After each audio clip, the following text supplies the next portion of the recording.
Good morning, Chris. Hello, Jono. How are you? I'm well, thank you. That's good. Well, firstly, thank you so much for letting me be part of you telling us a bit of the story about your career in local government. I think we were just chatting, and 50 years coming up very soon is your milestone. 44 years as a member of LGMA. 2010 Public Service Medal in the Australia Day Honours. You're a fellow of the Australian Institute of Company Directors and 2014 LGMA Manager of the Year. So it might... Seems a long time ago. Yeah, well, I mean, it makes my, however long I've been in it, pale into insignificance. No way. But anyway, it's really nice to be here with you to do this because we have a very long association together. And certainly you've had a big influence on my career and my life. So, and you on mine, a couple of decades. Yeah. So let's start to tell the story of Chris Rose's career in local government. And you can take as long or as short as you want for that. Okay, thank you. A long career, short perhaps. I was an accidental local government person. We were a poor family, and what I wanted to do was go off to university and study law. But I knew back in those days you could get a scholarship to go to university, and I knew I'd have to get a scholarship to be able to afford to go. But that was all put on its head when I was doing my trials in sixth form, so year 12 now. My mum very unexpectedly died, a shock to us all. My dad was working 3 jobs a week, so all of a sudden I became a mum and a dad and a big brother to a younger brother and 2 younger sisters. So there was a job at the local council advertised, and I thought if I could apply for that and get that, then I could do the family things and help with all of that, and then a bit further down the track I could do some study while I was in local government, and further down the track perhaps transfer across and do law. And 50 years later, I'm still working in or with local government. Tell us about some role models that you had during that career, how they influenced you. I've never really had a role model. I've been, individual role models that really stand out. I'm a believer that experience is the best teacher. I also believe that you learn in 2 ways. You learn from what goes well, but it's important you also learn from what doesn't go well. You take those learnings. I've also been a pretty avid reader, so very good to get the thoughts of other people, but not just take them and apply them, adjust them for what you think's necessary for what you're doing. But no specific role models as such. Well, I hope you could appreciate that what a role model you've been for so many people. Obviously, we work together. I still keep in contact with a lot of those people. Back in the day at Logan, we had our family there, and there was 2,000 people who you were a role model for every day. But as I travel across the state, everybody asks me, how's Chris going? What's Chris doing? I remember the time he did this or said this to me, or just randomly called to help me out. And they never forget it. And they're all carrying a piece of that around with them. So thank you. Thank you for that. Now, 50 years is a long time, so there must have been a lot of changes that you've seen over that time. What sort of things have you seen change in that let's say, the regulatory environment, the political environment in local government? Yeah, that's a good question. I think generally speaking, councils are run better these days. So, the business side of local government, I think, has improved a lot. People tend to forget that in many ways we're a competitor with private enterprise for labour, for other things. And, while business is motivated by profit, we're motivated by keeping rates down and providing the best value we can for our communities, ratepayers. So I think the business side has improved a lot from, the very early days of, local government equaling leaning on a shovel. I think it's improved very significantly from there. But probably for me, the most significant change has been at the political level. Back earlier in my career, I had a sense that people stood for to be elected to a council because they wanted to help their community, do something for their community. And I worked with some truly outstanding elected members early in my career who were genuinely committed to that, very often at their own expense. Whereas now, and I think this might be a little more exacerbated in Queensland because of the level of remuneration elected members are paid in Queensland. I think it's moved a bit. Of course, there's still that element of, I'm here to represent the community, but I think getting re-elected has become more of an objective generally. Big generalisations, of course, there's exceptions, but generally I think moved a bit away from genuine government for the local community to a bit more of a political focus around getting re-elected.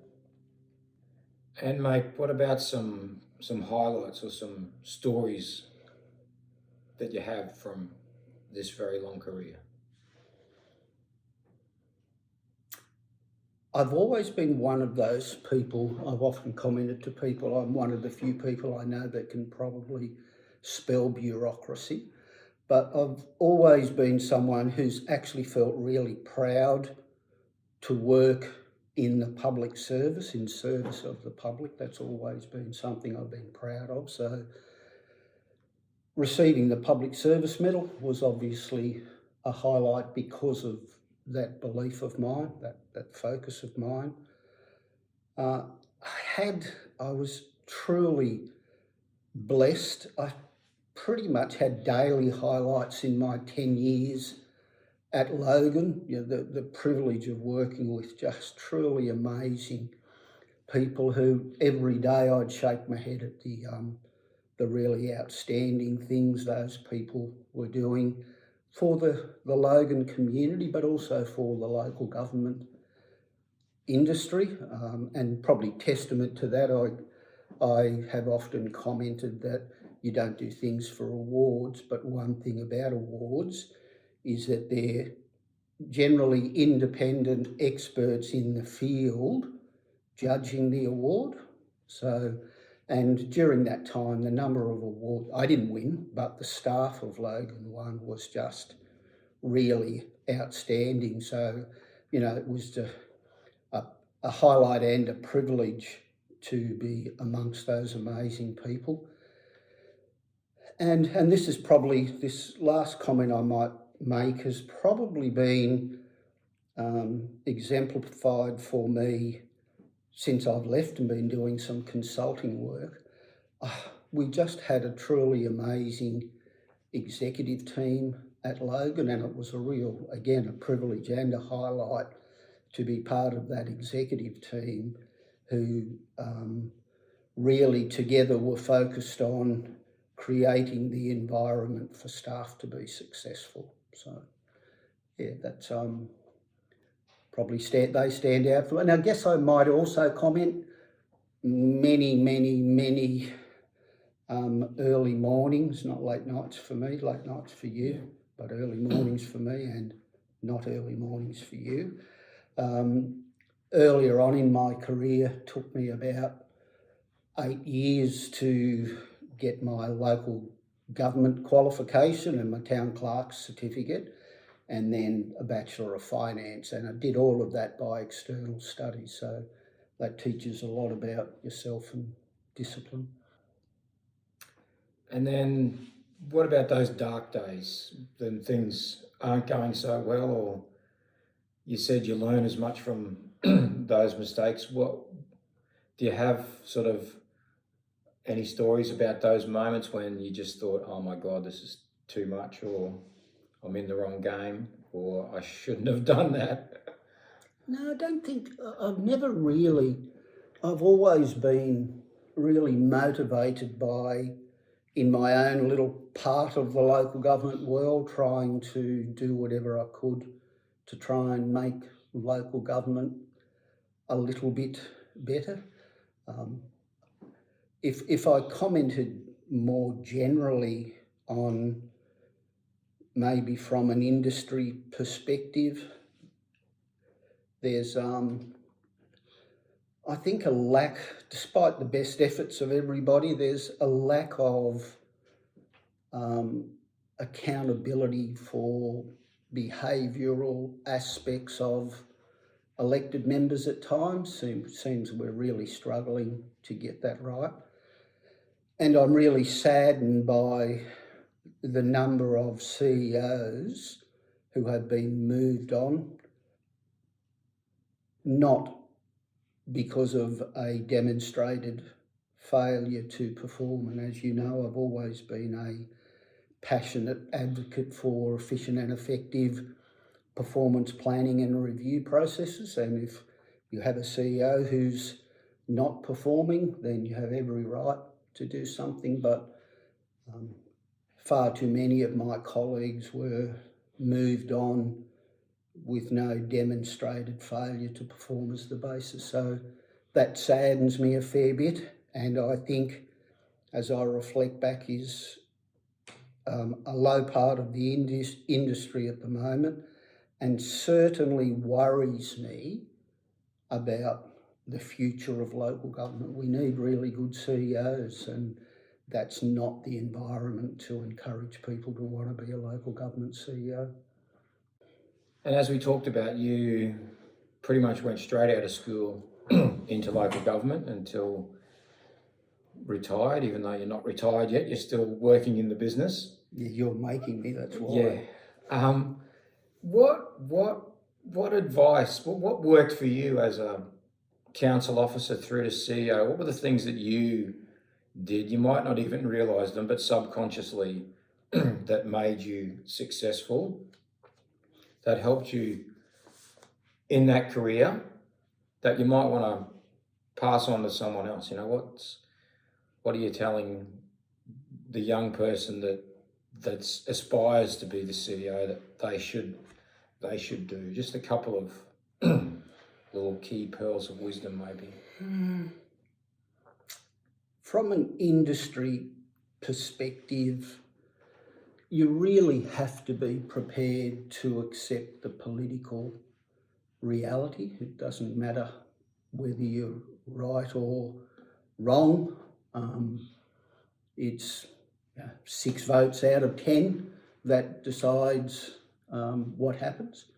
And what you can do as a professional is do your very best to give the decision makers the very best information and advice you can to help them make the best decision. And sometimes I think we don't realise that until after a decision's been made, that we could have done a little better. So as an aspiring CEO, accept that you will work in a democracy. You don't get a vote in that democracy. It was quite a few times I've had elected members comment to me or my colleagues that, you blokes run the show. And my response was always, I didn't think we had a vote. So, but you do have to be able to accept that democratic reality. I like Churchill's quote, democracy is the worst form of government, except for all of those others that have been tried from time to time. So that's our environment, and if you can't accept that, then you really are going to struggle. And we have seen some people from outside of local government come in and struggle a little bit with that political reality. So you have to face that squarely.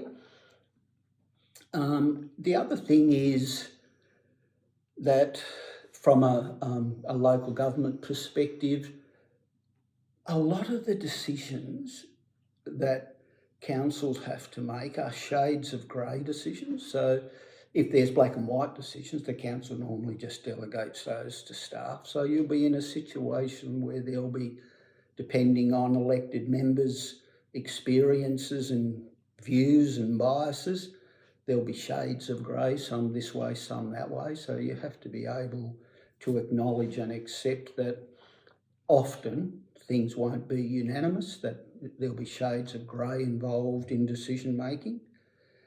From a personal perspective, for a new CEO or an aspiring CEO, I would probably the most important thing I could say to them is to understand the power and importance of leadership.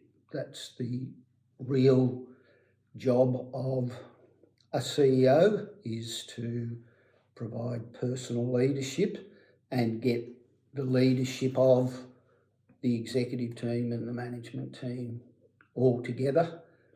I'm a very passionate believer from my own experiences that leadership is the major determinant of culture, and if you get your culture right, the people in that culture just continue to amaze you. I've seen it with my own two eyes. So I would say, personally, commit to being the very best leader you could be and keep working on yourself to be a better leader.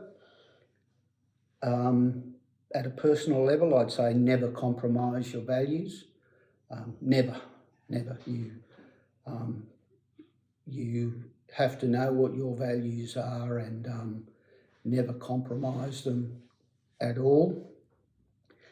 For aspiring CEOs, we live in a very complicated, changing, fast-paced world. So I'd say try not to get caught up in that too much. Try and keep things simple. Evolution, not revolution.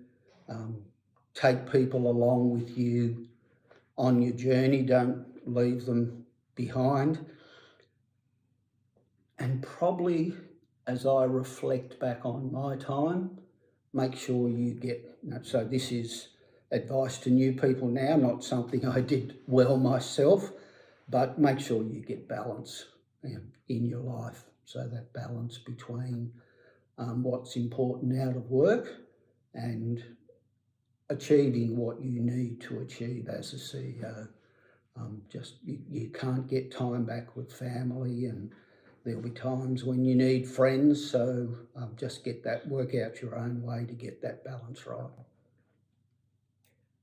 Now, I know from experience that you've got a passion for professional development and lifelong learning. What have you had to change about yourself? Not the person, Chris, but the council officer, Chris, the director, the manager, Chris, as part of that career journey? I don't know if you had some light bulb moments or something.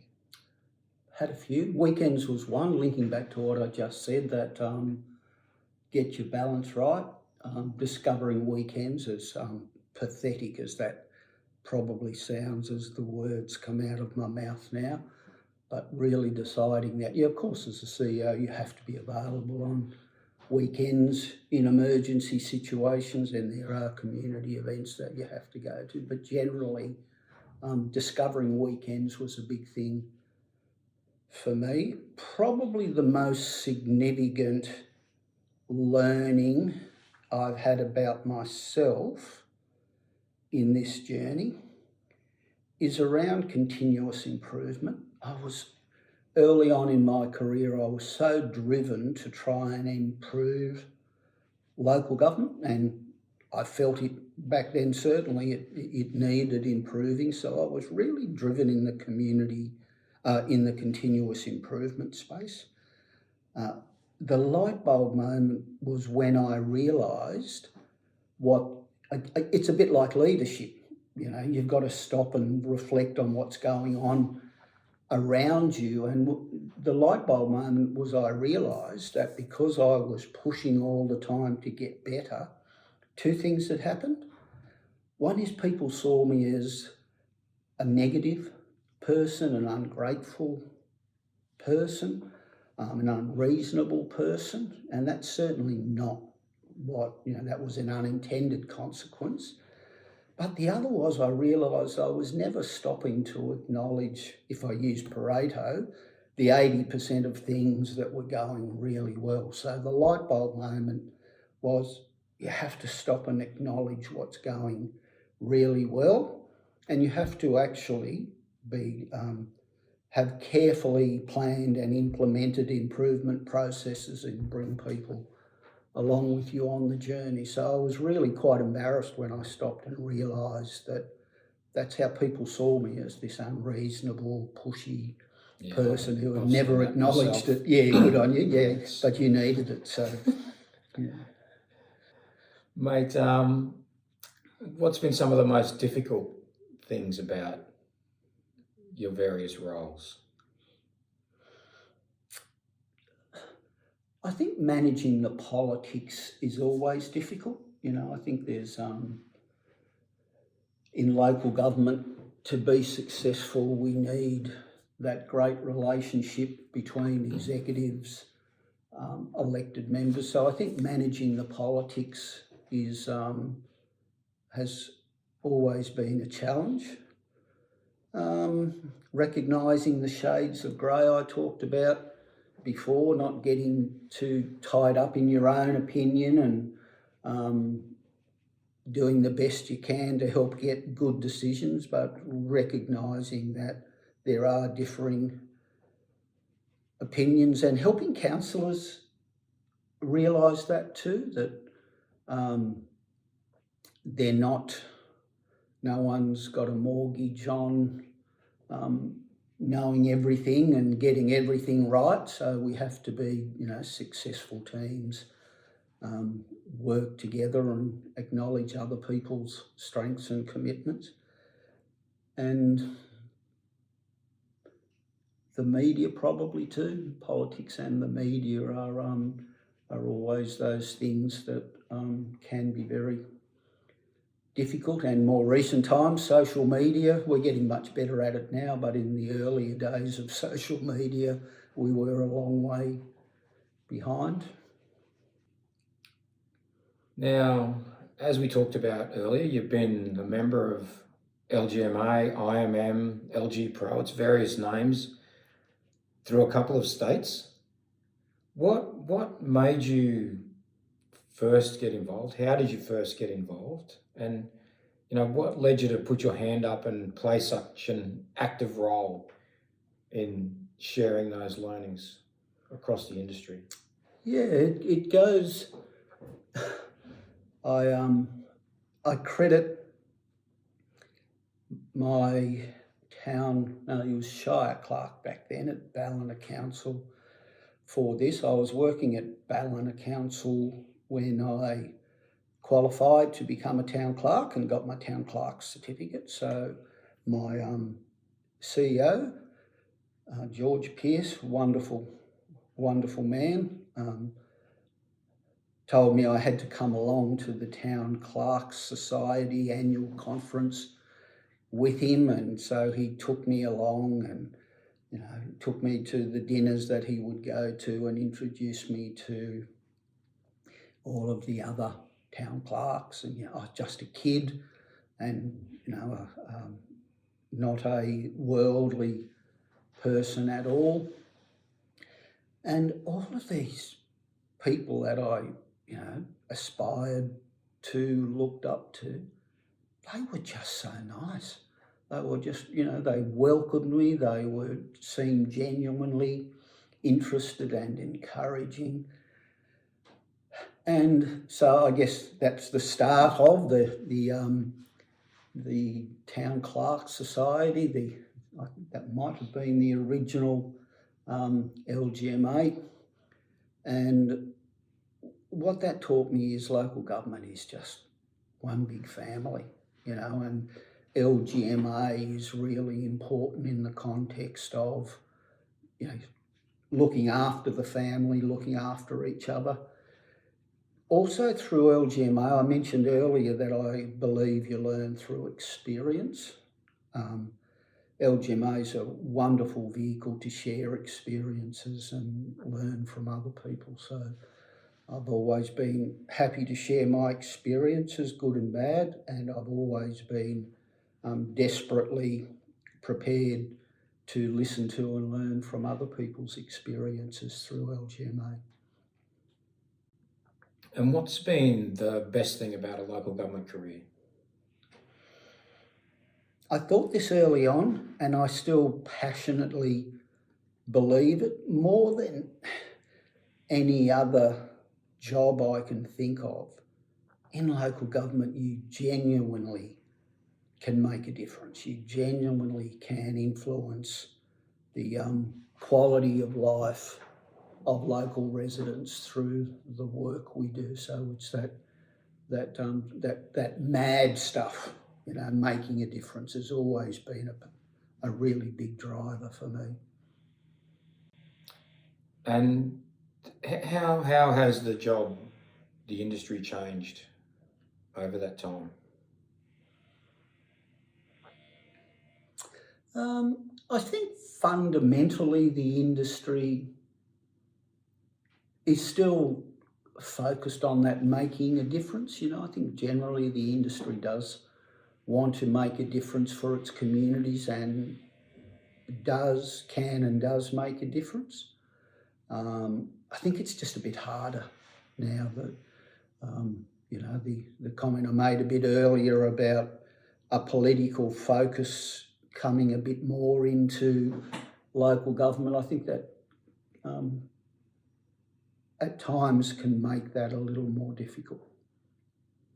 Just for the benefit of our viewers, it is the day after Origin 2. I knew you wouldn't be able to resist that. And commiserations, trophy stays in Queensland for another year. It's stapled down here, I think. I hate to think how many games we've been to together. Or watched together. Oh, well, or text or emailed continuously during the course of those games. Yeah, I expect it's probably 27 years worth. Yeah, I think I could be a little bit in front at the moment. You would be a long way in front at the moment. But yes, there was a couple of dark days as well. But you've stuck the course. You haven't flipped over, although you're honorary Queenslander. You would, of all people, would know me well and would know that I'm not a rule breaker. So State of Origin is all about where you played your first footy, and mine was at for Richmond River High School in Lismore, New South Wales. So that means I have to be a blue, regardless. Don't break rules. Even for you, Jono. Yeah. So a couple of Chris Rose things. I mean, I've worked with you for a long time, and a lot of people in the industry have seen you or spoken to you, and I would say you've got more quotes than my local panel beater. What's with that? That's a good question. Yeah, I do like to use quotes. I think it's a bit of a subset of this concept of you can't be a prophet in your own land. So for me, if I read something and it aligns with what I believe, if I say it, it's probably not going to carry too much weight. But if I can quote someone that has credibility, then I think I can get the point I'm trying to make over better than if I just blurt out what I think. So I think it sort of links back to that and you'll know I only ever use quotes that I feel strongly about, and I think it does link, my use of them does link back to trying to get credibility for the point I'm trying to make at the time. Paper clips. Yeah, you know, because I quite like them, and every time I used to give you something with paper clips on it, you'd pull the paper clip off and chuck it at me and pull out your stapler. Mm-hmm. You can turn the I showed you. Yeah. You can turn the stapler around so it acts like a pin. The thing about those glides is they always pick something up out of my in tray, and a fortnight later I'd find two other things that got caught up in the back of it. Gee, you were hard to train too. It's impossible. Man. I still use them. Yeah, not for me, you don't. What about and calendars? There must be a story there, because if I had some calendar that was out of date in my office, I'd know you'd been in there when it was put onto the right day or date. Yeah, this goes right back. So I started my local government career in my hometown of Lismore in 1973, 5th of December 1973. Straight from high school, did my last sixth form exam on a Thursday and started at the council the next week. And they started me as cashier. And I've often commented, man, we would never do that these days. Cashiers are our most important customer service position. But back then, that's where you could learn most. So I started as cashier, and I was in this little area, the cashier area where payments was made, that was all grilled up. It was called the cashier's cage. And off the cashier's cage was the rates department, because most inquiries cashiers would get would be around rates, so we could just defer them into the rates department. And I was in my office one day, the deputy town clerk, magnificent, tall person called Ian Wonderly, came into my office, and he was just checking how I was going, which was just made me feel really good that someone in that position was just checking on the kid that had just started. And so he had a good chat to me, and as he was walking out of the office, he said, "Oh, isn't that a beautiful picture?" And I stopped and looked, and there was a calendar just as you walked out. There was a calendar, and the calendars with the picture on the top and the dates on the bottom. And I thought, I hadn't really noticed it was such a beautiful picture, but, yeah, it is a nice picture. So Ian left. Ken Jones, the rate clerk, came screaming into my office, stuck his head around the door and said, "Oh, I thought so. It's the first of the month and you haven't turned your calendar over to the next month yet." So really, I've taken that, and I've obviously spoken to you about it. I've just taken that lesson that you don't have to be critical, you don't have to be angry, you can be very tactful and probably not retain, but even grow respect by the way you go about doing things. So I've remembered that story for nearly 50 years now. Yeah, well, I think that's just an example of your learning and then the application of that learning, and you carry it through everything that you do. Now, we've talked a lot about your career and local government in general, but there's more than work in all of our lives, and I know a big part of your life has been family. I don't know if you're wanting to share how that might have influenced your career and that balance you spoke about. I know you were very close to your dad, and I have no doubt that when you had dark days at work, you would have sought his worldly advice about what to do or how to handle it. free rein for you to tell us a little bit about how that family side of your life has meshed with your professional life. Yeah, probably for a good part of it poorly. Within myself, I've always believed that working hard was for my family, not for me. I've never had an aspiration to be a CEO, or, I'm just not that sort of person. But I worked hard probably for two reasons. One is to try and improve the local government industry if I could, just talked about that earlier, but also to try and do the best I could for my family. That was my genuine belief, but as I reflect back, it actually played out in not spending enough time with my family. So hopefully in the latter part of my life, I've recognised that. I certainly see I'm a truly blessed person. I have 4 children, 4 great partners, 6 grandchildren who I'm able to see regularly now and love seeing them, and they all live within an hour and a half. So as a family, we do catch up regularly. Yes, I did love my dad to death. He was